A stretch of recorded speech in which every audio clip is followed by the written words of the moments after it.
Good day, ladies and gents. My name is KG. Welcome to another episode of How Did He Do That?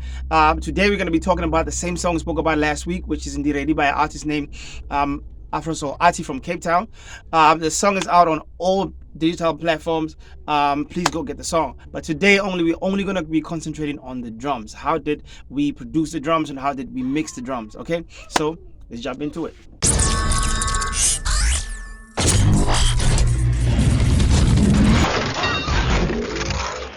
I don't really like to color code my stuff while the artist is in the studio because then I just want to get the creative juices flowing. I just want to record vocals and come up with melodies and so on and words, and you know what I mean. I don't still want to be please give me a minute and just be putting colors on. No, and I really can't work off a template because a template is only limited to certain things. I'm still probably would still add. What I like to do is color coordinate before I mix. I'll just have a day where I set up my sessions with all my bussing and my colors, and then I'll just chill for a second and then start mixing. And when I even start mixing, my first thing I like to do, man, I'm African, the first thing I like to do, drums. I always do drums first because I like the low end and I like the kick and how the percussion actually really works. And this is an Afrosoul song. This is not a hip hop or R&B or even a house song where the drums have to be hitting hard. No. So this one, the drums had to be in the song, kind of blend in and just hug the song. That's exactly what I'm trying to. I'm just trying to put something there that you're not actually really hearing, but you're hearing it. I know I'm contradicting myself, but that makes sense in my head. Leave me alone. But yes. So today we're just going to be concentrating on the drums now. First and foremost, let's play the song and hear how the drums were processed within the whole song.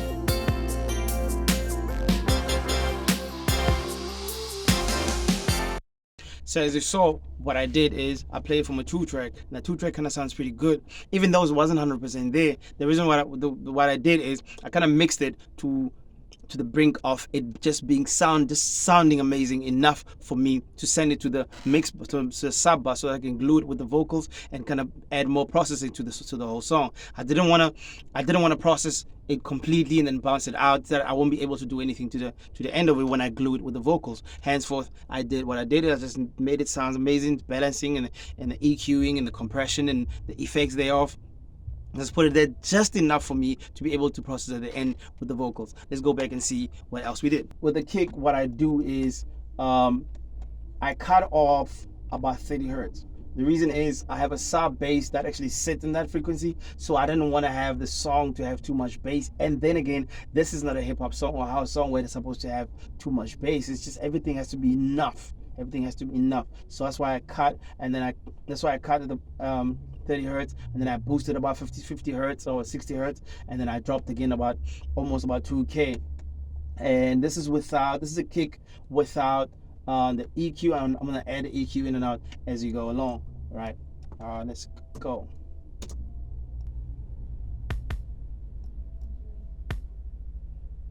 It sounds pretty good. Let's take that bottom out with. And the dopest thing about it is you can't actually really hear that that frequency is gone. You can't even hear that frequency is gone because the human ear can't hear anything less than 20. You know what I mean? So, and on top of that, I added vitamin to boost certain frequencies. So I boosted I put it by 90, lows by 90, low mids by 500, high mids by 2005, and then highs by 9K, and here is how it sounds with Vitamin on it. Yeah, now Vitamin, what Vitamin does, it kind of gives it that body. Let's solo the frequencies and hear what actually they sound like. Yeah.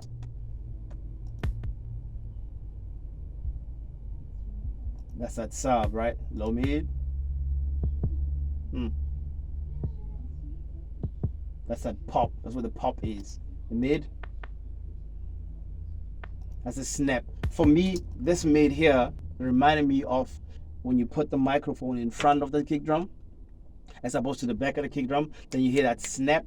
That's that. That's what I wanted to bring out. And if you could check what I did with the lows, I panned it, especially the bass. I panned it straight. I don't want bass coming out on the side. I panned it. I kind of brought it right dead center and everything else. Even the low mid. I brought it not too much. I didn't spread it too much. I spread it enough, but everything else I left it as is. And after that, I felt like it needed to be tightened up a bit, so that's why I added DBX, and his without the DBX.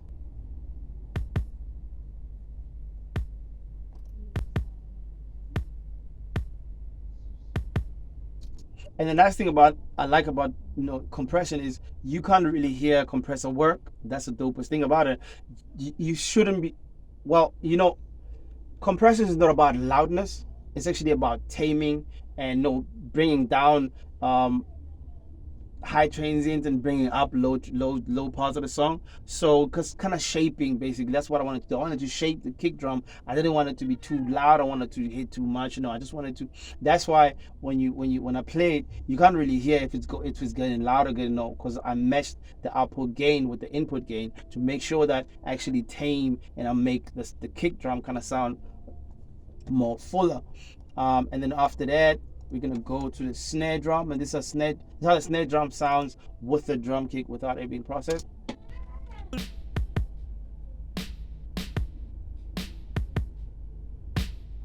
And the snare drum actually had this reverb and delay into it, so I knew what I was gonna do. I knew I was gonna cut them out. And when you cut those things out, you kind of I was shaping the kick drum so the snare to be the way that I want it, and this is how it sounds with the effect taken out, the EQing. Yeah, now it's kind of boxy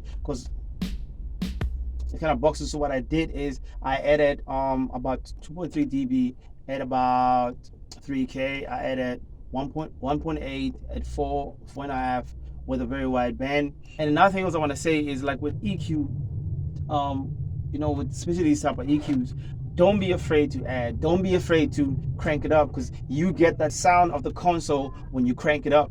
So don't be afraid to crank it up. As long as it's not distorting, as long as you're not messing up the sound, it's okay, because you need that sound. So that's why I added that.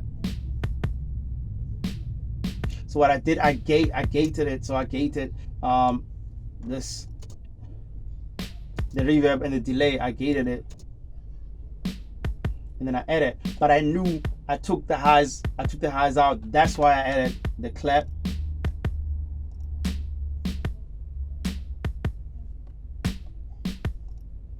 The clap kind of needed a smack a bit, so I added smack attack. There we go. Just to add that transient, a snap. 17 at attack, 3 sustain with 1 dB output gain. Then I added another. I added an EQ into it with it, just to shape it, basically make it sound like a real clap.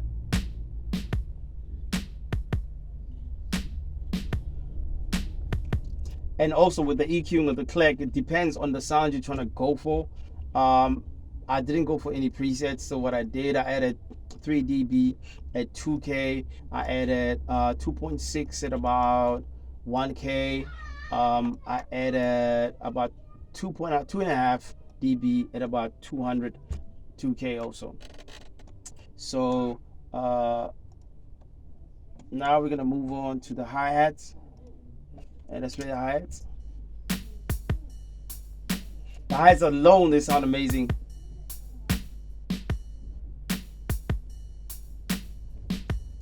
That's highest already sounded amazing. I just had to add just a little bit of sugar, just a little bit of sugar. And with this one, I just went all preset without, with.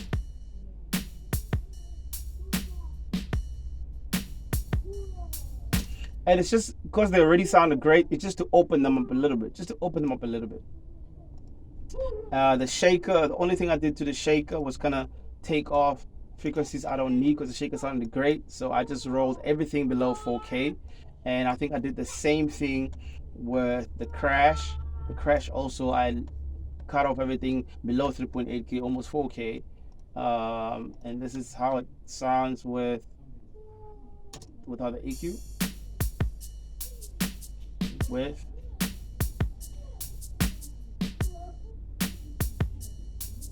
You can't actually really hear the difference just because those frequencies that I cut out are frequencies I didn't need. So even though whether they're there or not, they're not going to change the sound in any way. Same as with the crash. The crash also did the same thing. I'm just find the crash here quick. There's a crash right here without the EQ. With the EQ, it just kind of tames it. Even though it's kind of closed up, it kind of tames it. But that's going to be fixed when we add the reverb, because that's what the reverb is going to add that body. But I wanted to kind of shape and glue all those high percussions together. That's why I took off that frequency. Now coming with the rolls. Now the rolls, this rolling drum here, it's a rolling drum that we got. It was actually processed somewhere elsewhere. It was processed when we rolled it, when we got it in. So I needed to get it to sound and fit the song. So I'm gonna show you the processes I went through. So this is it without it being processed, with it as original as we got it. It's kind of snappy. It's there. It's available. It's just in your face. And it's kind of pushed back. So I kind of added a little bit of processing into it just to make it, friendly, because it's too hard. What I did, so I kind of took off a couple of frequencies. So I took anything below 100 with a high pass, and then I kind of bailed to a 200, just a 2 dB dip, another 1.5 dB dip at 2K, and then added about 7K. And this is how it sounds without. And this is how it sounds with the EQ on it. Just to take the highs out, so the lows out, and then I added a pre-tech. I love this pre-tech. I took this pre-tech. I added about 700, and then I added 1.5. I added 3 dB at 700. I added 2 at 1.5. What I like about this also, it's a mid frequency EQ, so it kind of makes it kind of,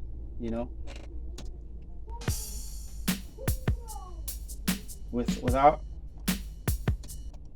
and this is with. Just there, it kind of added a little bit of body. But I needed some more. I needed to kind of blend it now, so that's why I pulled my guy SSL. I love this so much. I love this EQ so much, because, and with every EQ, if I really want to add, this is the EQ I take. If I really want to add a lot, this is the EQ that I take. I added 4 dB at about 11K. I added almost 3 dB at about 700. With a very wide band, and then I added at low mids, I added 1.11 at about 300, and then I took off just below 150. I took off just a dB and a half. This is without.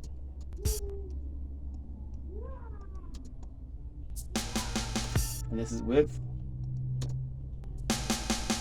It kind of brings back that snap and that heat basically into the song without all the other processes that we that are there. And then these two, the tambourine and this other sound, it actually didn't need to be processed. I felt like they sounded good as they are, so I left them as and that's it. That's it. They sound great as they are. Because the tambourine, supposed to sound like a tambourine. Mm.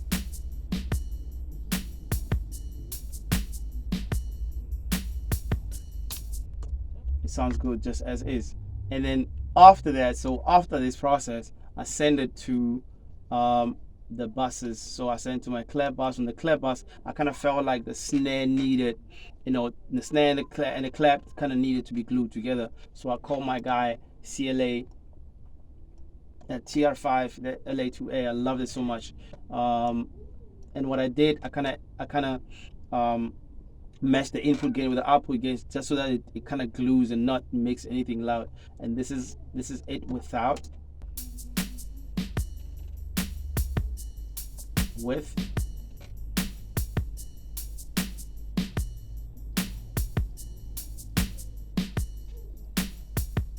and it takes almost about 3 dB of gain reduction, but you can't really hear it because what it does, it's gluing them together. It's just making the clap and the snare kind of sound like it's one song. It's one sound.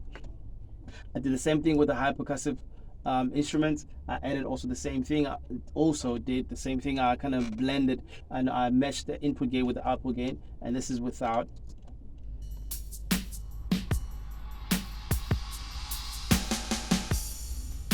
I mean, that needle is barely moving, but it's doing something.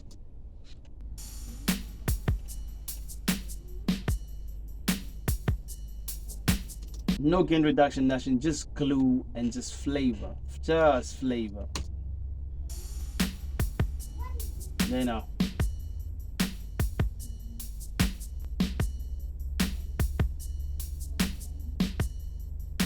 There now. Almost the same, 3 dB gain reduction.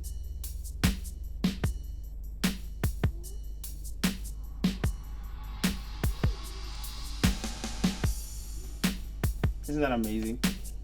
Now you can get so much gain reduction, but you don't lose any sound. That's great. That's great. That's amazing. And then when it comes to the bus, the 2500 kind of is the one that kind of worked. Now, when it came to the bus, the 2500 is the one that actually really worked. Normally, I use a distressor, I use the SSL bus compressor, but the 2500 API 2500 is the one that kind of worked because the character that it added, the distressor for me, the way I used it, probably me, but the way for me, it kind of sounded like it made the drums kind of knock, and I didn't want them to knock. I want them to be tamed. I want them to be controlled. I want them to be blended together. So that's what the distressor did for me.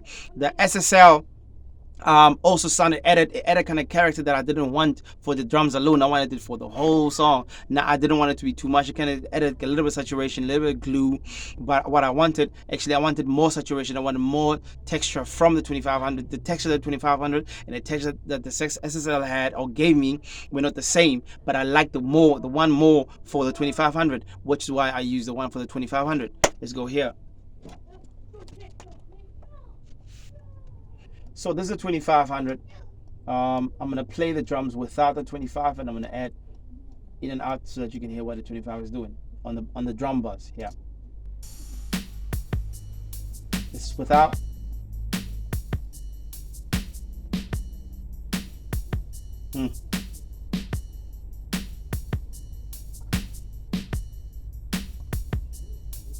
With now.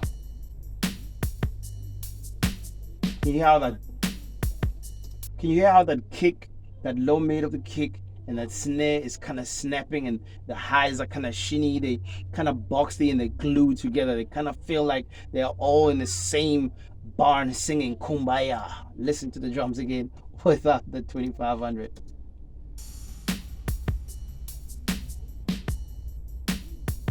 Without, now with.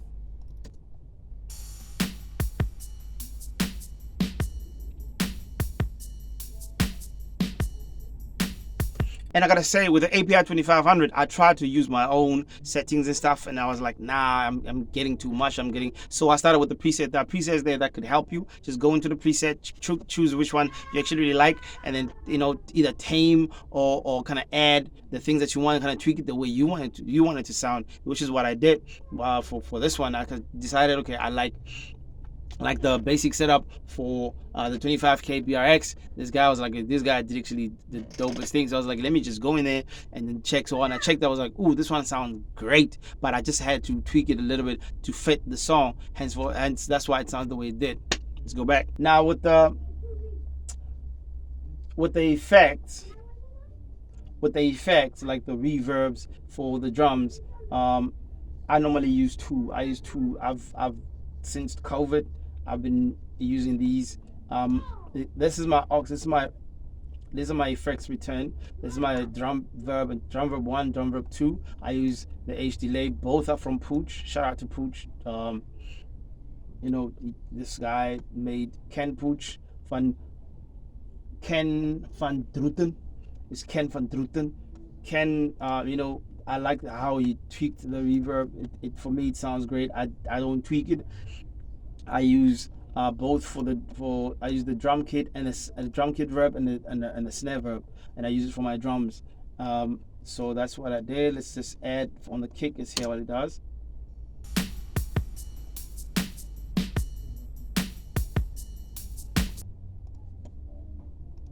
Okay, let's just play the kick drum alone. You barely even hear the reverb go. That's the dopest thing I like. You can't actually really hear, but it kind of puts it in the room.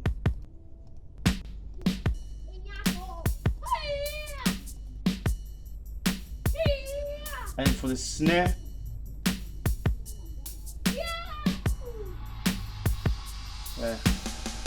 high percussive also.